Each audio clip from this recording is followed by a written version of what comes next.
সমগ্ৰ দেশতে বৰ্তমান কৰোনাৰ যোনটো আতংক যাৰ কাৰণে আমি বহুত চিন্তাত আছোঁ বৰ্তমান বহুত মানুহৰে প্ৰাণ কাঢ়ি লৈছে কৰোনা ভাইৰাছে গতিকে আপোনালোকে সতৰ্ক হওক যিমান পাৰে ঘৰত থাকক গতিকে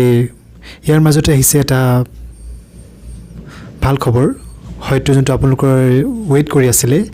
যোনটো মেৰিট লিষ্টৰ কাৰণে ৱেইট কৰি আছিলে প্ৰভিজনেল মেৰিট লিষ্ট সেই মেৰিট লিষ্টৰ কাৰণে এটা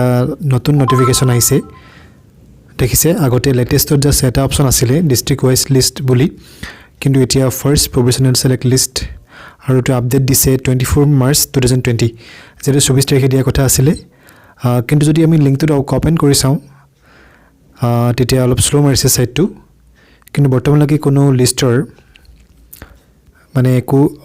আহিছে বৰ্তমান দৰং ধেমাজি আৰু কৰিমগঞ্জৰ লিষ্ট বৰ্তমান আপলোড হৈছে গতিকে খুব 2-1 ঘণ্টাৰ ভিতৰত সকলো ডিষ্ট্ৰিক্টৰ লিষ্ট বৰ্তমান আপলোড হৈ যাব গতিকে আপোনালোকে মোৰ ভিডিঅ'টো তলত থকা লিংকত যাওক আৰু চাই লওক আৰু বহুত এটা ভাল খবৰ আপোনাৰ কাৰণে যে বৰ্তমান যোনটো প্ৰভিজনেল মেৰিট লিষ্ট হয় সেই মেৰিট লিষ্টটো বৰ্তমান আউট কৰা হৈছে গতিকে যিমান পাৰে ভিডিঅ'টো শ্বেয়াৰ কৰক আৰু যিমান পাৰে ভিডিঅ'টো শ্বেয়াৰ কৰক আপোনাৰ ফ্ৰেণ্ডসকলৰ লগত গতিকে all the best stay at home stay healthy thank U